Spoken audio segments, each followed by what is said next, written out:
et bienvenue dans notre émission Revivaliste. Nous allons découvrir aujourd'hui le troisième et dernier enregistrement consacré aux dons de guérison. On écoute Franck Alexandre. Bonjour et bienvenue dans Revivaliste. Nous allons poursuivre cette étude sur le don des guérisons. Je sais que ce sujet vous intéresse et nous allons aborder la parole de connaissance et sa relation avec la guérison divine. Lorsque le don de la parole de connaissance se manifeste, il est comme un vase qui déverse les vertus bienfaisantes d'une connaissance que seul Dieu possède. L'impact d'une telle communication du Saint-Esprit apporte en quelques instants une transformation que des flots de paroles humaines ne pourront jamais apporter.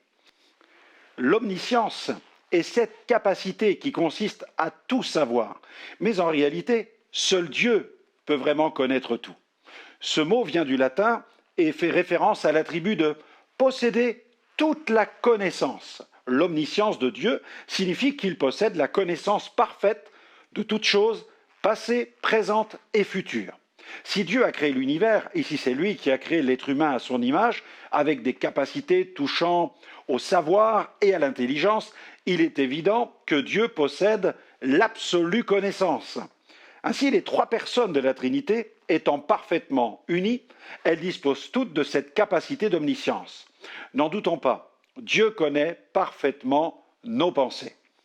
Le psalmiste aussi a fait cette déclaration dans le psaume 139, versets 1 à 4. « Éternel, tu me sondes et tu me connais. Tu sais quand je m'assieds et quand je me lève. Tu pénètres de loin ma pensée. Tu sais quand je marche et quand je me couche. Et tu pénètres toutes mes voies. Car la parole n'est pas sur ma langue que déjà, ô Éternel, tu la connais entièrement. » Alors que la parole de sagesse renseigne davantage sur la manière dont il va falloir opérer, la parole de connaissance, quant à elle, donne accès à une somme d'informations que seul Dieu connaît.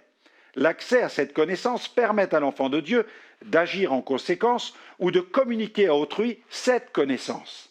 La parole de connaissance peut concerner directement celui qui la reçoit, mais elle peut aussi être communiquée dans le but d'être transmise à une autre personne en vue de son édification. Une parole de connaissance est une manifestation surnaturelle initiée par le Saint-Esprit. Il ne s'agit nullement d'une connaissance intellectuelle qui tire sa source des enseignements contenus dans les Saintes Écritures. Il ne s'agit pas non plus d'une connaissance provenant d'une longue expérience des choses de Dieu ou encore d'une capacité naturelle, sinon il ne s'agirait pas d'un don spirituel. Ce don est une participation à un degré infime de la connaissance illimitée de Dieu. En fait, le Saint-Esprit, qui connaît toutes choses, révèle par le moyen de ce don un fragment infime de la connaissance de Dieu. Cette révélation est vitale dans bien des circonstances, sachant que l'enfant de Dieu ne peut accéder à cette connaissance autrement. Je vous propose maintenant quelques expériences vécues. Par exemple, alors que je me trouve en vacances dans les Ardennes chez mes parents, ceux-ci m'informent qu'ils sont invités par une femme d'origine musulmane à prendre une collation dans l'après-midi. Ils ont fait sa connaissance le matin même sur la place du marché. La conversation s'est engagée naturellement et au fil de la discussion, mes parents parviennent à lui rendre témoignage de la délivrance de l'occultisme qui s'est opérée au sein de notre famille. Interpellée par notre parcours spirituel, cette femme ose évoquer certains phénomènes, des phénomènes étranges qui se produisent chez elle. Elle aimerait en être débarrassée, mais elle se sent tellement impuissante face au monde invisible. Mes parents me proposent alors de les accompagner, ce que j'accepte volontiers. Arrivés dans la zone HLM, nous pénétrons dans l'immeuble, nous montons 2 étages à pied, et alors que je gravis les marches, tout à coup, une parole de connaissance retentit dans mon cœur avec le message suivant. « Franck, tu as la victoire dans cette maison. » Surpris par cette parole soudaine, je me positionne spirituellement en mode vigilant, si vous voyez ce que je veux dire.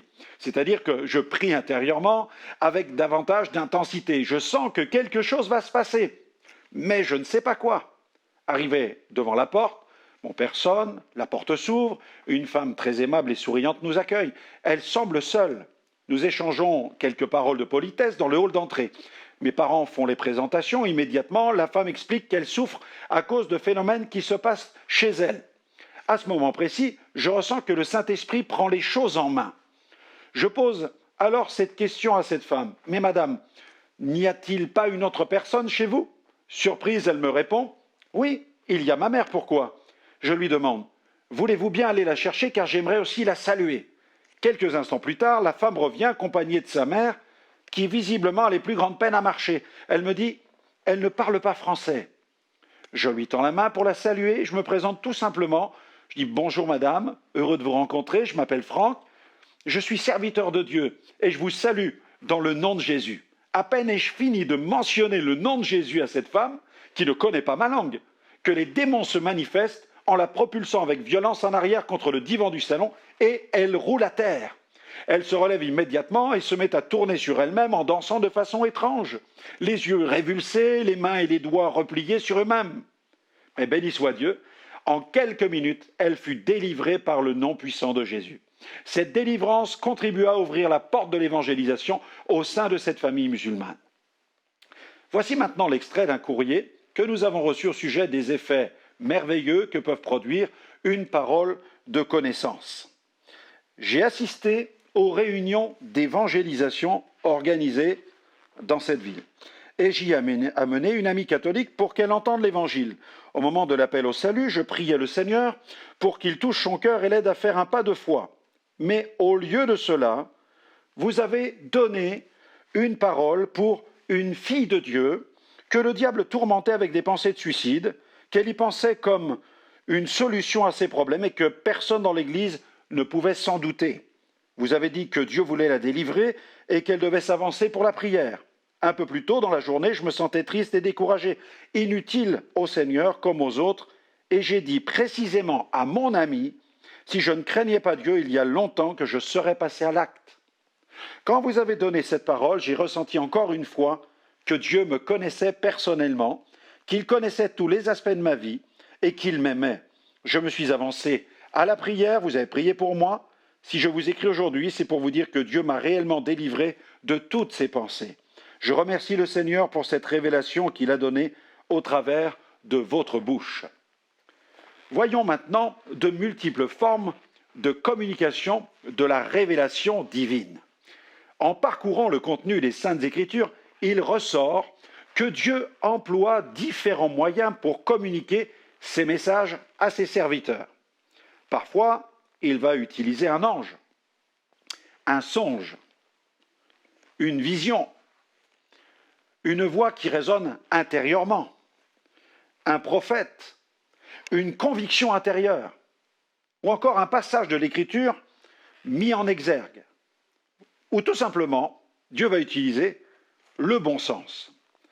Au niveau de l'exercice des dons spirituels, il s'avère que la façon d'exercer un don spirituel varie aussi d'une personne à l'autre. C'est très flagrant au niveau du don de discernement. Certains ressentent, d'autres entendent ou voient. En ce qui concerne l'exercice de la parole de connaissance, dans le cadre de la guérison divine, voici comment il peut opérer. Vois-le. Parfois, nous voyons, en fonction de ceux qui exercent ces dons, ce que j'ai pu entendre dire et de l'expérience, parfois certains voient le nom de la maladie, ou alors en vision, ils aperçoivent un organe ou une partie du corps. Le Saint-Esprit communique parfois donc une vision.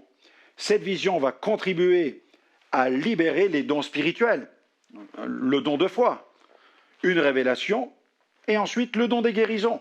La vision est alors un support puissant pour la prière et l'exercice des dons spirituels. Par exemple, au cours d'une mission en Suisse, avant de prendre place au pupitre, le Seigneur me communiqua une vision et dans celle-ci, je pouvais voir des flammes de feu toucher les articulations d'une silhouette qui représentait le corps humain. Voilà. Dès que j'ai pris place sur l'estrade, j'ai partagé cette vision avec l'assistance quand tout à coup, plusieurs personnes poussèrent des cris de joie. J'ai alors décidé de lancer immédiatement l'appel.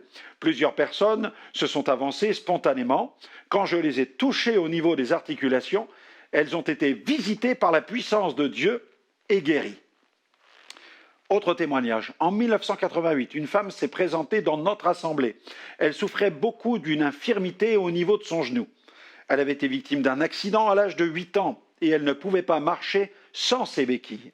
Au moment de la prière, avec l'imposition des mains, mon collègue et moi, nous avons reçu la même vision, au même moment, celle d'une projection du sang du Christ sur cette jambe. Ceci a fait naître en nous le don de foi. Nous savions qu'elle marcherait. Nous lui avons alors commandé de jeter ses béquilles. Elle les a jetées dans l'allée centrale de l'église. Elle s'est mise à marcher normalement. Elle n'en avait plus besoin. C'était fait. Autre témoignage. Dans une église du sud de la France, au moment de l'appel à la guérison, au bas de l'estrade se trouvaient de nombreuses personnes souffrantes. J'ai reçu tout à coup cette vision décrivant un coude qui était en mauvais état. Alors j'ai partagé immédiatement cette vision avec l'assemblée quand une femme s'est écriée au bas de l'estrade « C'est moi, c'est moi !» Immédiatement, je suis descendu, j'ai posé ma main sur son coude et elle m'a regardé avec un grand sourire en s'écriant « Je suis guéri !» Ce matin-là, une personne souffrait tellement du dos qu'elle ne pensait pas venir au culte. De plus, elle était très inquiète à l'idée de prendre l'avion quelques jours plus tard pour se rendre auprès de sa famille dans l'océan Indien. Mais elle fit l'effort de venir. Et au cours du service, elle m'a entendu prononcer une parole de connaissance concernant une personne souffrant au niveau du bas du dos que Jésus était en train de guérir. La vision était très claire, je voyais une main parcourir le bas du dos de la personne. À l'issue du service, remplie de joie, elle est venue me voir pour m'informer quelle était cette personne dont il était question dans la parole de connaissance. Et puis, lis-le. En effet, parfois il faut le lire. Dieu utilise aussi les images et les mots pour nous parler. Nous sommes des créatures qui avons cette capacité de lire. En 2004, nous nous sommes rendus à Malvinas, une ville située dans la périphérie de Buenos Aires, pour une campagne d'évangélisation. Et au cours d'une soirée, une femme infirme a quitté sa chaise roulante. Elle s'était avancée à l'appel pour recevoir la guérison divine. Durant cet appel, le Saint-Esprit m'a utilisé pour lui adresser une parole d'autorité que je venais de recevoir dans mon esprit. En fait, j'avais la phrase, j'avais les mots, je n'ai eu qu'à lire ce qu'il y avait dans mon esprit, ensuite à le prononcer.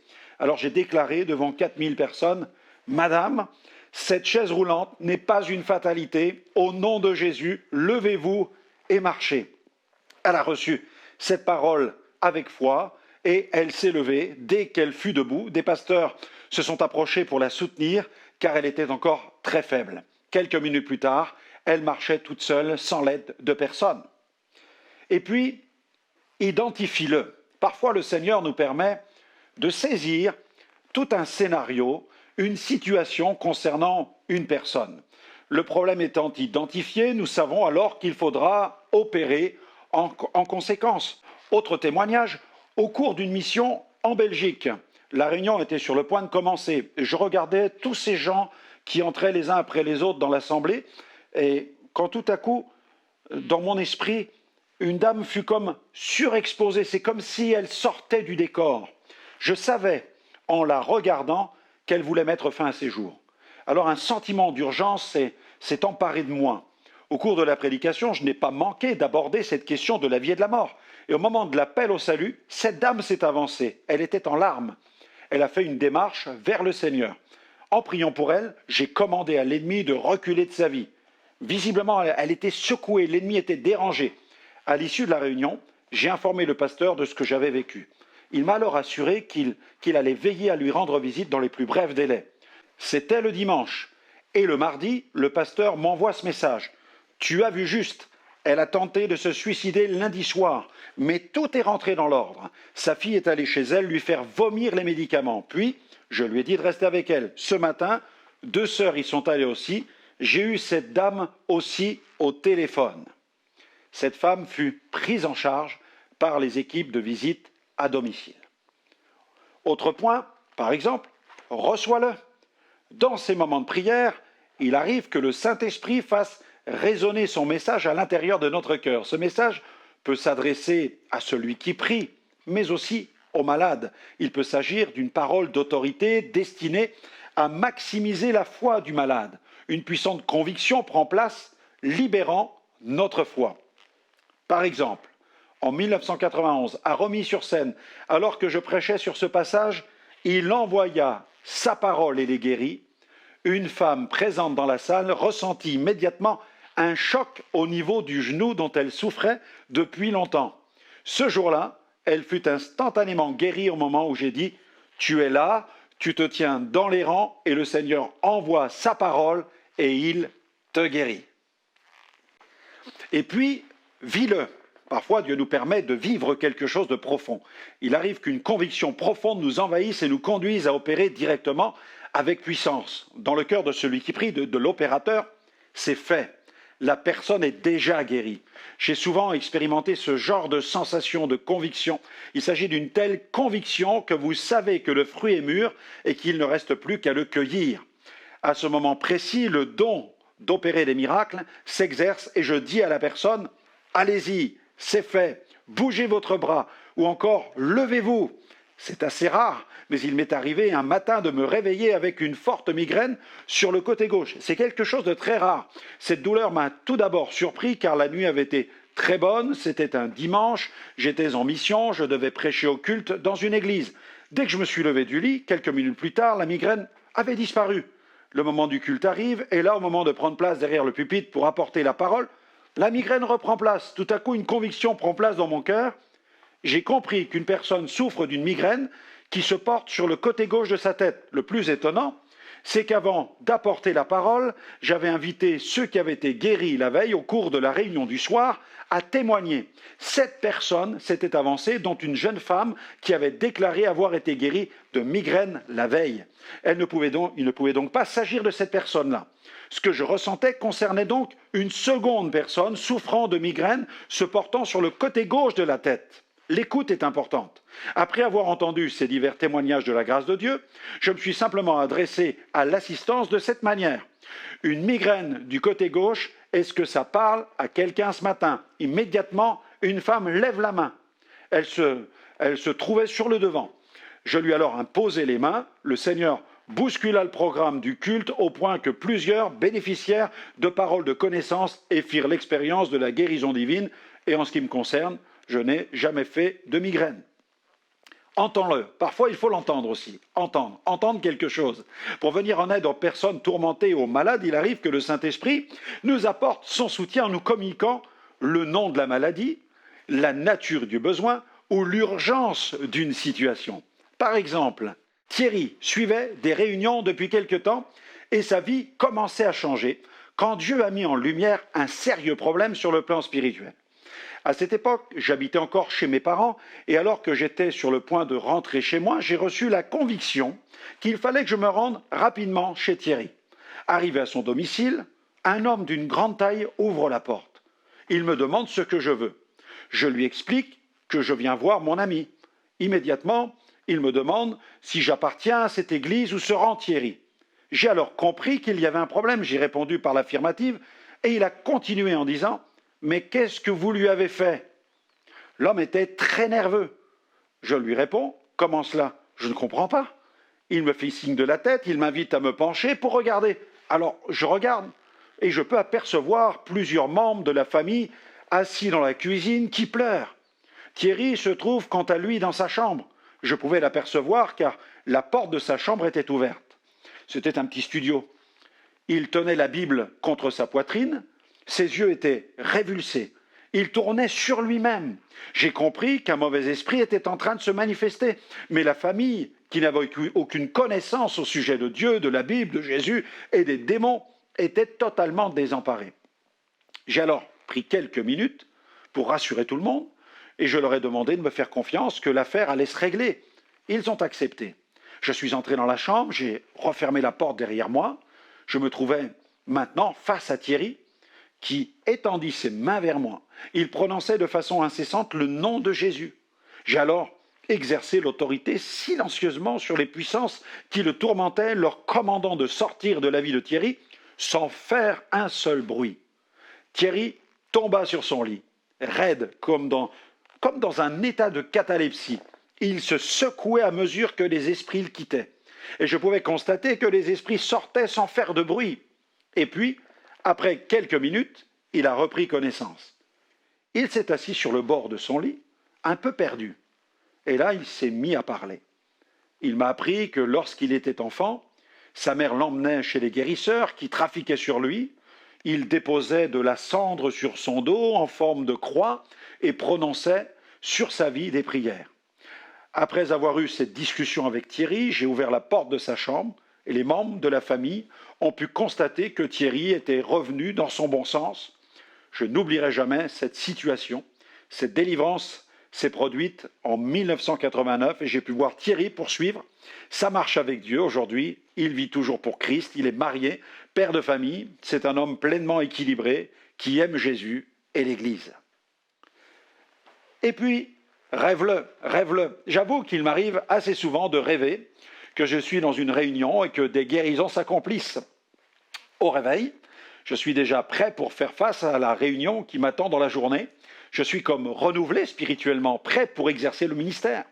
C'est comme si le Seigneur rechargeait mes batteries en vue de l'œuvre du ministère. Au cours de ma visite à l'île de la Réunion, en mars 2017, j'ai eu la joie d'enseigner sur l'onction du Saint-Esprit dans le cadre de plusieurs matinales. Une sœur a fait une expérience étonnante. Le samedi soir, elle a fait un rêve dans lequel elle assistait à la chute d'un enfant. Le dimanche matin, à Saint-André, j'ai continué à prêcher sur l'importance du Saint-Esprit et là, le Seigneur a parlé au cœur de cette sœur. Il lui a dit « Ne sors pas de ce lieu tant que le frère Alexandre n'aura pas posé ses mains sur toi. » Elle s'est avancée et elle a bénéficié de la prière avec l'imposition des mains. Et l'après-midi, alors qu'elle se trouvait dans une réunion de famille, elle assista à un accident d'une extrême gravité. Un enfant tomba sur sa tête et perdit conscience. Toute la famille était bouleversée, car aux yeux de certains, l'enfant était en train de partir. Mais poussée par l'esprit, la sœur qui s'était avancée à l'appel ce matin-là s'est précipitée sur l'enfant, lui a imposé les mains immédiatement. Il a repris conscience. Conduit aux urgences de l'hôpital, les médecins ne constatèrent aucune séquelle. Le miracle s'était opéré. La communication d'une parole de connaissance sert à vivifier la foi de celui qui va opérer, ou de la personne malade qui a besoin d'une parole ointe pour libérer sa foi. Sur le plan pratique, il convient d'exercer ce don simplement.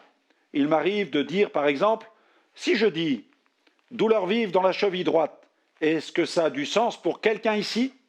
S'il n'y a pas de réaction, il faut encourager les personnes concernées à répondre, mais surtout, ne pas culpabiliser. En cas d'absence de réaction, il est possible de dire « si quelqu'un est concerné par cette parole que je viens de partager, je serai heureux de prier pour lui à l'issue du service. Je suis à votre disposition. » Il ne faut pas, en tout cas, chercher à cacher sa vulnérabilité. Nous exerçons les dons spirituels imparfaitement. Et puis, dans le cadre d'un culte, nous devons toujours veiller à respecter l'autorité du leader qui est en charge de la présidence de la réunion. Tout doit être fait pour le bien commun. Encourager les auditeurs à mettre leur foi en action à leur place, à s'avancer pour l'imposition des mains, à rendre témoignage, c'est très important. Au cours d'une réunion, j'ai partagé cette parole. Quelqu'un souffre au niveau de son dos, il s'agit d'une bascule du bassin. La situation est grave et elle devrait nécessiter une intervention chirurgicale. J'aimerais dire à la personne concernée que le Seigneur a le pouvoir de remettre ce bassin à sa place. Ensuite, j'ai continué à donner d'autres paroles de connaissance, puis j'ai invité les malades à venir sur le devant de l'estrade. Le lendemain matin, avant de partager la parole, j'ai invité les malades qui avaient été guéris la veille à venir témoigner. Plusieurs se sont avancés, dont une femme qui expliqua comment elle avait lutté contre ses pensées lorsqu'elle a entendu cette parole de connaissance qui concernait ce problème de bassin. Elle avoua qu'il s'agissait d'elle, qu'elle n'en avait parlé à personne dans l'assemblée, que la situation était critique. Elle confessa aussi qu'à son réveil, elle n'avait plus mal au dos et que les douleurs dans ses jambes avaient complètement disparu. Merci Franck de nous avoir permis de découvrir comment le don de la parole de connaissance pouvait être complémentaire de celui des guérisons. N'hésitons pas à rechercher les dons spirituels et à les exercer pour l'édification de l'Église. Que Dieu vous bénisse. La Bible nous invite à aspirer aux dons spirituels et à les exercer. Dans une série de livres, Franck Alexandre, au travers du vécu de son ministère et de la connaissance de la parole, nous invite à les découvrir. N'attendez plus, prenez connaissance des conditions nécessaires qui vous permettront d'évoluer dans l'univers des dons spirituels. Et retrouvez ces livres sur notre site www.gospelvision-international.com. Le ministère de Franck et Liliane Alexandre, c'est tout d'abord prêcher l'Évangile dans des missions en France et à l'étranger, où Dieu se manifeste par des signes, des miracles et des prodiges. C'est un atelier de production-publication où sont réalisés tous ces livres, CD et DVD. Ce sont diverses émissions télévisées, diffusées par satellite et relayées par notre site web. Et ce sont enfin des rencontres de renouveau pentecôtiste ouvertes à tous les chrétiens qui veulent progresser dans l'exercice des dons spirituels. Retrouvez-nous sur les réseaux sociaux.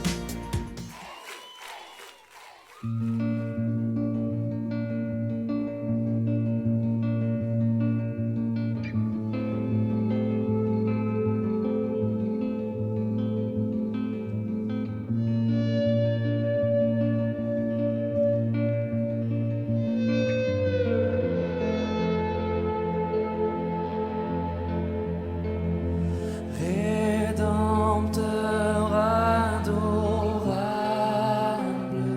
sur la croix attachée, traité comme un coupable, brisé pour mon péché.